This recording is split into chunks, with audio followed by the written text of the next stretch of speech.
Hello, buddy. Welcome back to Tin Man's Core Channel. I'm your host, Jeffrey Tin Man Taylor, and today I'm going to be reacting to three more scary storyteller channels. And the first one is Dark Reality. And the video that I'll be reacting to is 4 actually scary true horror stories. So without further ado, I'm going to turn these lights off, move the camera up here for you guys, and let's get this reaction on the road and in the back, shall we? Okay, here we go.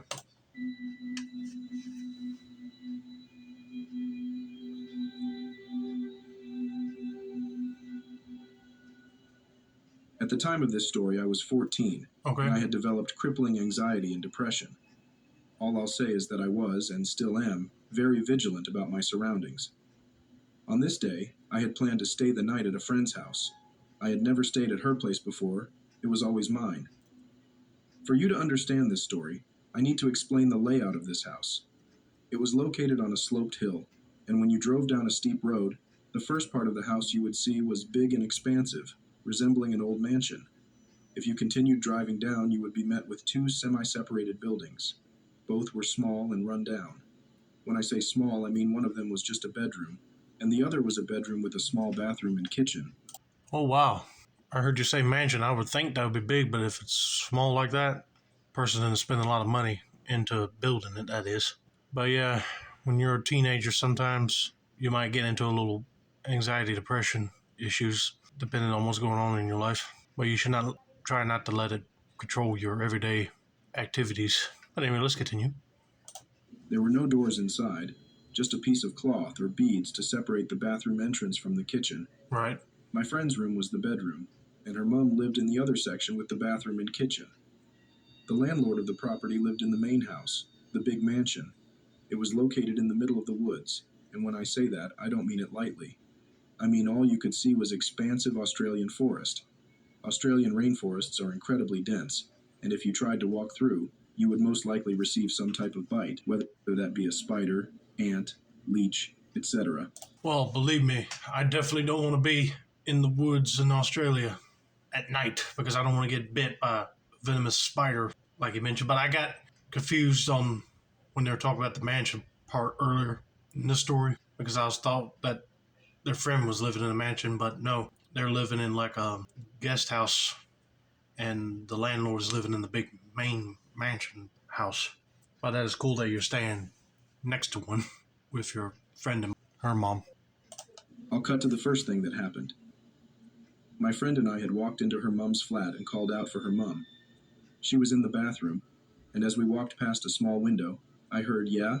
coming from outside. I turned to my friend, and she looked at me the same way I was. We were so confused.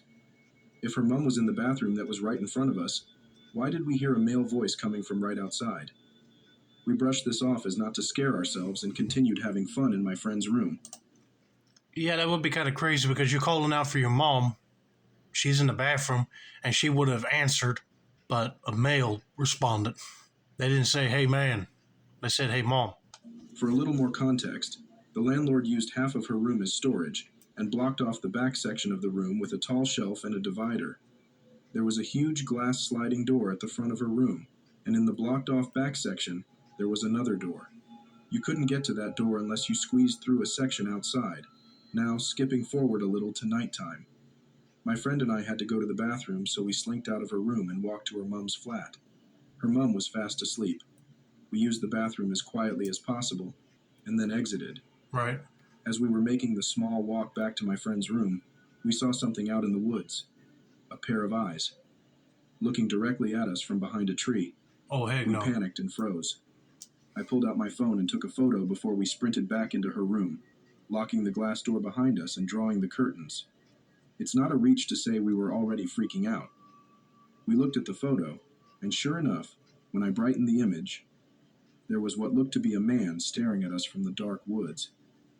We were extremely scared, but I called my mother, who was about an hour away, and she dismissed us. After that, we were still scared, but it was a little comforting. I do not know why parents would dismiss their kids when there's literally something sketchy going on at the property. I mean, if a child said there's a creepy man outside near the woods, and then you just dismiss them, I'll be like, they're not playing a joke on you. They're literally telling you what's going on. Mom, in this case, saw some police cars there, then she would be taken seriously. There's something bad happened there. After a while, we relaxed and chalked it up to our imagination playing tricks on us. We pulled out my laptop and put on a movie. I forget which movie, but it was some cheesy rom-com. Maybe 20 minutes into the movie, we froze and paused it. Footsteps. Footsteps crunching on the dry leaves right outside her room. We listened in horror as the footsteps moved through the tight alley that led to the back door. We both moved slowly, standing on the bed to look over the room divider.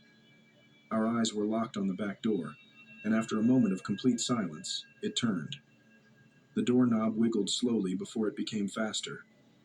The door couldn't be opened as it was jammed against objects that were in storage. Then it stopped. No more noise. We were crying, holding each other in our arms, trying to stay as quiet as possible. Okay, I'll be wondering, is the property haunted and that's why they're seeing a man near the woods of that property, hearing a man's voice say, yeah? Or there's literally someone there trying to break in and get them girls? I don't know, but I would be scared too at this point. Then the footsteps slowly crunched off the leaves in the opposite direction, back to the front of her room. We both didn't hesitate now, and I reached for my phone. We called the police, and after trying to explain the situation to the operator on the other end, in tears the whole time, she told us a unit was being dispatched and to stay where we were. Then, as we were still crying and hyperventilating, we heard a phone ringing. It sounded like an old landline phone, one with the harsh and loud beeping. It was coming from the landlord's mansion. We waited silently, listening to the drawn-out ringing of his phone. After what felt like at least 2 minutes, it stopped, and we heard his voice as he talked to the operator. At this time, we both noticed another thing: fingerprints on her window. These windows were slatted glass that you could open up and shut with a lever. Whoever left these prints reached up, cupped their hand around the top of the glass, and dragged their fingers on the dust. It wasn't there before. Soon the landlord walked to her mother's unit and told her that the police called him. He seemed extremely upset and told her that he made sure they didn't send a unit. Her mother came to her room and we explained the situation. Both the landlord and her mother didn't seem too bothered by the fact that a man just tried to enter our room. Oh my goodness. These two girls are literally freaked out because there was a man on the property, and yet the landlord and the mom don't care at all. Unbelievable. They're not making this stuff up. There's literally a person there trying to get in to get to them. Showing the fingerprints on the glass, they didn't do it. And I cannot believe the landlord would just pick up his phone and tell the 911 operator not to send a unit out there. That just makes me so mad right now. I couldn't stay the night, and neither could my friend. We were too scared to spend another minute there. I called my mom, and she came to get us at about 12 p.m. We dropped my friend back the next day, and when we got there, her mother told us something that I don't think I can pass up as a coincidence. The night it happened, it was raining, and there was strong wind, but nothing strong enough to do this. Next to her mother's unit, she had a pole that held beads and fairy lights. During the night, right after me and her were picked up, it had been knocked down. Keep in mind this pole was literally embedded into the cement and tied to other items with zip ties. There is no way that could have been the wind. That pole was sturdy. I still am unsure of an explanation for all of this. It may have been her landlord. I'm not too sure. It could have also been her ex-stepfather, who was pretty insane. Well, you better find an explanation, because that is spooky. Because they said that pole that had the bead stuff on it was in the cement walls and zip tied together with some other things, then it shouldn't have been able to come out of the wall at all, unless a man with brute strength was able to rip it down, because there won't no way that two girls would have been able to do it. I mean, if you did not tell the 911 operator to not send a unit out there, you could have had them cops do an investigation, check the woods to see if there's anybody there, and if they did find them, well, look, the girls were right. But no, you just think there was nothing to worry about. Bull crap. I'm just glad that the other girl telling the story got her mom to pick both of them up and get them out of there, because I wouldn't blame her. I wouldn't want to stay there longer either. But anyway, let's get to story number 2.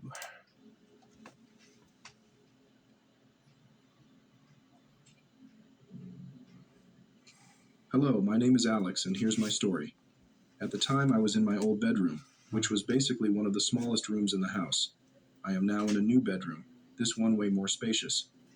My bedroom was about 5 by 5 meters, and it could only fit a bed, 2 nightstands, and a dresser with a mirror screwed on top. Right. It was in the basement. Now, most of you guys probably think a basement is dark, creepy, and eerie, but mine was not. My parents made sure to make it as full of life as possible. They painted the walls, installed a gaming room, which I used often, and basically made it really cool if someone in our family wanted to have a party there. Now, the room I think it was actually fair that I had that one room because before we moved houses, both of my brothers had to sleep in a tiny bedroom, about 5 square feet large, basically the worst, and I had the biggest room in the whole house. So at that time, we had 3 cats. One died later on after what I had lived, but that's not really relevant to the story. Well, I'm sorry to hear about that cat of yours passing away, but I would feel like the king of the world if I had my own room down in the basement. But I know his brothers are upset that they had to share rooms that were more smaller than his, but they find a way to adapt. One of the 3 was my favorite. I loved her and took care of her, and she made sure I wasn't depressed.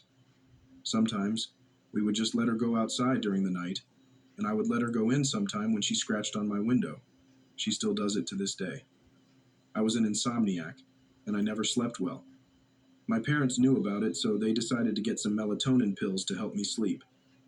My window was on the top of my bedroom's wall, which meant my cat didn't need to hop on any type of ledge or border to scratch with her paws on it from the outside, letting me know that she wanted to get in. It was a night that I decided to take some melatonin pills, which worked fantastically when I couldn't sleep. And so I was literally about to sleep, like I was on the edge of dreaming, and I heard my cat scratch, or so I thought. I sighed and got up to move my curtains out of the way so I could let her in, but when I opened my window, I heard something move or step on the rocks that were around my window. At that time, I was too sleepy to realize that it wasn't a cat's footsteps that I heard, but a human's. So, as a normal person, I yelled my cat's name and put my hand out of the window to tap on the ground, as such to let my cat know that she could come to get in. That was my mistake. In no time, I heard footsteps coming straight to the window, and I felt a man's hand grab my arm and start to pull me out of my window. Oh, hey, no. Yeah, you shouldn't have not said nothing like that until you made sure it was your cat, because if it was more heavier footprint noises, then you automatically should know that that's a human, not an animal. But try to pinch his arm just so he can let go, because this is very bad. I started screaming for someone to come and help me, but nobody came. I felt the adrenaline instantly rush to my body and quickly grabbed a sharp object. I believe it was a dirty knife covered in old food, and stabbed the guy's hand. Blood dripped out of it as I heard a blood-curdling scream, the scream I would remember my whole life. The man quickly ran away as fast as he could, and I fell back on my bed, opening my door and running as fast as I could upstairs to my parents' bedroom to tell them the horror story I just lived. They woke up fast and called the cops, reassuring me that I was safe and everything, caring for my horrible wound from the man's grip on my arm. They arrived at the house, and I told them what happened. I was still under adrenaline, my words not sounding very clear. With the man's blood that was on the knife, they managed to get his name and where he lived. They followed up on us and told us that he got arrested for attempted kidnapping, and that he already got charged with many other crimes before. Well, I'm glad that they were able to figure out who this guy was by DNA from that blood sample. Make it easier to arrest him and make sure he spends his life behind bars for a while. But yeah, that would be creepy just to imagine you got your window open and then a guy tries to grab you out of the basement. But thank God you had that knife to defend yourself. If that guy didn't want to get stabbed, he shouldn't have not done that at all. I am still traumatized to this day. Oh yeah, this is something you can't get over, but you learn from it.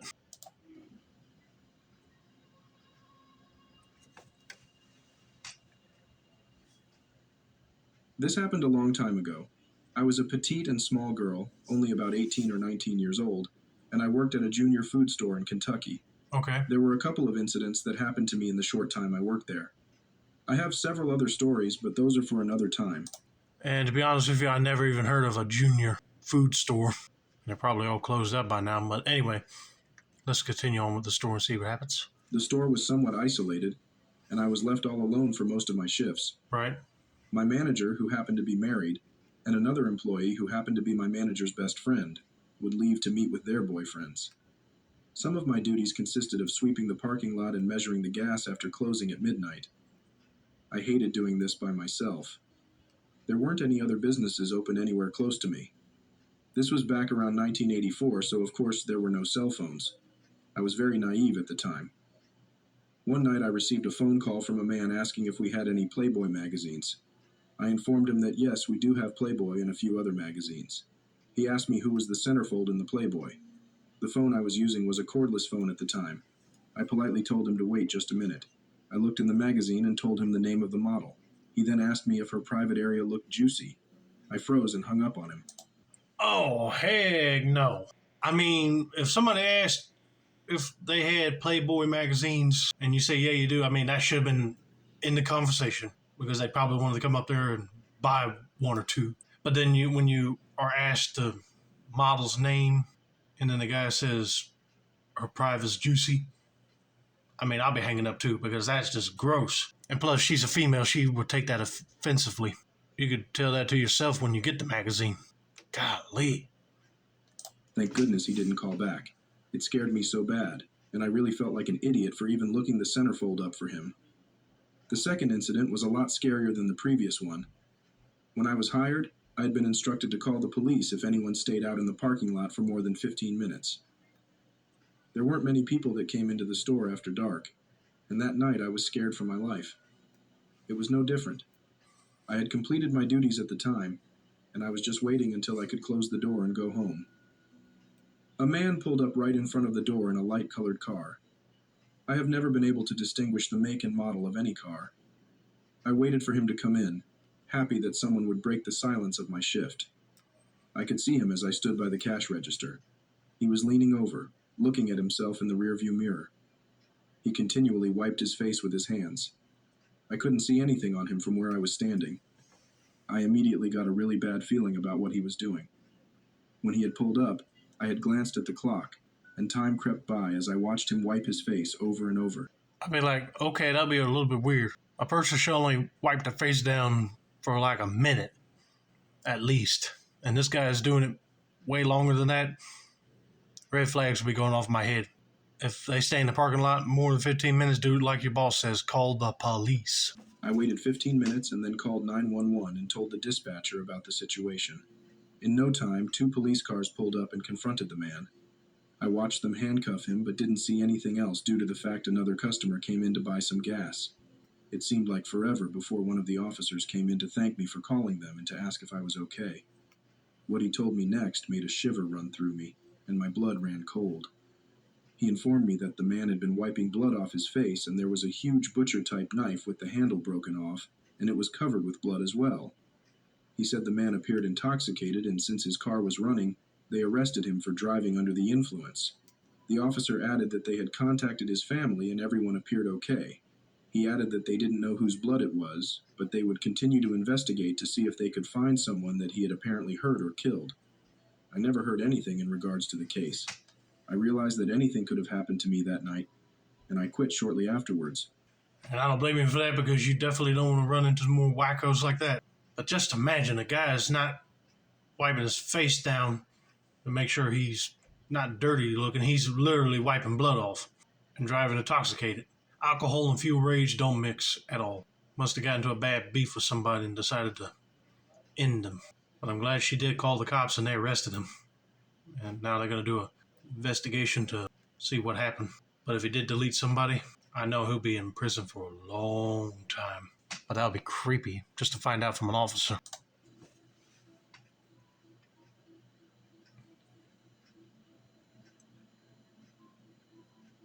Back in 2018, I was 17 years old at the time, living in foster care.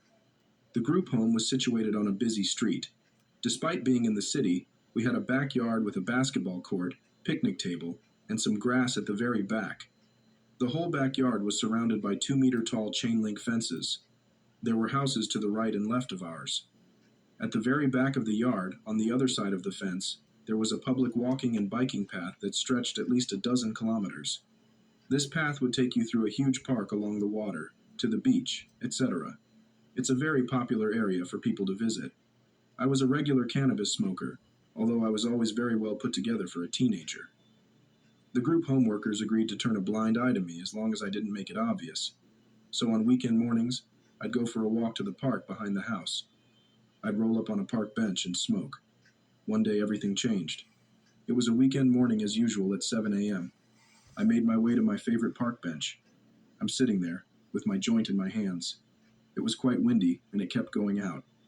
Facing the water, about 100 meters of field between the waterfront and I noticed a man stomping through the field, heading straight for me. Okay, first of all, I'm surprised the group home would allow teens to smoke weed. Like, I thought they would have been like, no, you can't do that here on the property, or you can't do that anywhere else because then people might look down on you, basically. But as long as they're not making it noticeable. But if you see a guy stomping towards you, I wouldn't sit there just to see what he wants. I'll be like getting up and running because I got a feeling that they might want to kidnap him since they're right there, basically. But let's just see. He didn't seem like he was on a leisurely walk at all. I remember thinking to myself, why is he not using the paved path? Why does it seem like he's walking straight towards me? What is he holding? Is anybody else around? Panic ensued. He was holding something chunky in one of his hands. I looked around for someone and noticed an elderly woman walking from the direction of the group home. She was about 20 meters away from me. I speed walked towards the woman. By the time I got to her, the man had made it to the bench I was sitting on. The woman kept walking towards the bench and I in the opposite direction. For a moment I looked back to make sure the man wasn't following me, or worse. I saw the man lay his brick down on a pile of rocks behind the bench. The woman stopped walking. I'm guessing she had processed something peculiar. Thankfully, the man kept moving straight towards the boulevard and was not seen in the park. The woman then turned around, and she looked at me with this shocked stare in her eyes. I remember feeling reassured. We both continued on with our days without saying a single word. Later that same day, around 9 p.m., people aren't allowed to smoke within 10 meters of an entry to an establishment, and there was only one light in the backyard, above the entry to the establishment. So this girl in my group home goes out for a smoke in the backyard. No lights. Like 3 minutes later, she's banging on the door yelling and I let her in. She's freaking out and we're trying to get answers out of her. Then she explains, there was a man. He stood there on the path. She watched and stared, taking pulls off her cigarette. The man then starts walking towards her and starts climbing the fence. That's when I shared my story from that same morning. To be honest, I thought I was being paranoid at first. But when someone tried to hop the fence, I believe it was the same man. The workers on shift that night called the police, and the police started patrolling the path at night. The group home added some garden lights in the back. I hope this piece of shit never lays hands on anyone. Yeah, I would like to know what in the world is this guy's problem. Does he have bad feelings towards women? I mean, I don't know. But that guy was really taking a chance climbing over the fence just to go attack this girl at this group home. But thankfully, the facility managers called the cops and they agreed to patrol the area. And they started adding more garden lights around. So if he tries to do something like that again, they'll see him. But yeah, just imagine seeing a guy running up towards you while you're sitting on the park bench, and then when you move, he places a brick right next to it like he was about to bash you with it. Anyway, I hope you guys enjoyed this video. Don't forget to like, subscribe, turn on post notifications for more dark reality content like this. This has been another successful installment of the Tin Man's Core channel. I'm your host, Jeffrey Tin Man Taylor, and I said that's a wrap. And that's it, y'all.